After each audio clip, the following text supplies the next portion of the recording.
Je vais dans ce cas-là, c'est ici de l'agresser, de rester vraiment centré sur lui. Et là-dessus, on va regarder le petit jeu qu'on a rajouté à la fin, ici. Je l'envoie vers là, et dessus là. Et vous voyez que là, tout d'un coup, je crée une dynamique où il faut qu'il trouve un endroit qui soit sûr. Là où je voudrais venir, c'est que c'est pas que je me place ici et mon partenaire commence à courir derrière moi. On est d'accord qu'on est très très loin de ce scénario-là. Okay, lui, il m'attaque de face. Et tant qu'il peut m'attaquer de face, il va m'attaquer de face. Voilà, c'est ça. Ok. Donc, c'est à moi ici de l'envoyer derrière moi. C'est pas à lui d'aller derrière moi. Donc c'est moi ici, lui, avec ce contact ici. Je le pousse un petit peu, je le laisse en boucle et je le motive avec la deuxième main. Là-dessus, je pousse. Donc ce que je vous propose là maintenant, c'est on reprend le même scénario. Je cherche son arme, je prends son centre. Okay. Et là maintenant, en fait, je vais chercher un autre chemin et je vais passer en dessous, pousser. Et du coup, vous voyez que là, je peux passer. Donc, toujours la même chose ici.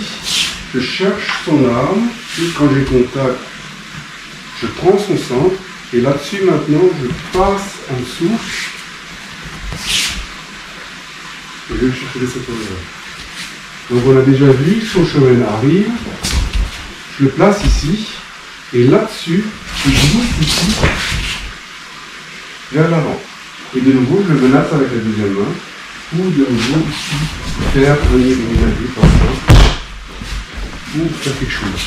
Ok. Donc, ici, on redescend, et là-dessus, tout à l'heure on était parti sur le côté, là maintenant, je monte tout droit. Et je le menace ici, et pendant qu'il est occupé avec la deuxième main, je fais le menacer. La chose est la suivante. Quand je suis ici, au moment où je commence à lever, en fait, il ne sait pas ce qui va lui arriver. Donc, en fait, là, qu'est-ce qui peut lui arriver? Il peut arriver un coup de pied, d'accord? Il peut arriver le coup de poing. Et donc, là, en fait, il faut qu'il se tourne un tout petit peu. Et là, il avance, et je ne frappe pas derrière. Et donc, si lui, il n'est pas là, je vais me retourner pour frapper avec encore plus d'amplitude. Donc là, on était ici. On a créé donc notre point de tension. Et là-dessus, je l'ai envoyé de côté. Je suis parti de côté pour frapper. Donc c'était sur un plan horizontal. Et là, ici, je suis sur un plan vertical. Et vous allez voir qu'à ma vue, ça va avoir des conséquences. Donc je viens ici. Je prends son centre, et là-dessus, je ne vais pas passer par en dessous pour monter, mais je vais tourner autour pour l'emmener ici. Donc c'est un tout petit peu différent, mais c'est de la même famille que ce qu'on vient de faire. Donc si je prends le contact sur lui, et là-dessus, je glisse jusqu'à ce que Matsuba touche sa lame. Je passe, et je prends son avant-bras. Et là, on va voir ce que ça donne quand on fait ça à main nue. C'est dans mon poignet là-dessus. Tiens, voilà. Là, c'est ça. Et là-dessus, d'accord, on trouve de nouveau, on va faire un côté gâchis si vous voulez. Qu'est-ce qui se passe? Ici, de nouveau, l'autre contact, centre contre centre.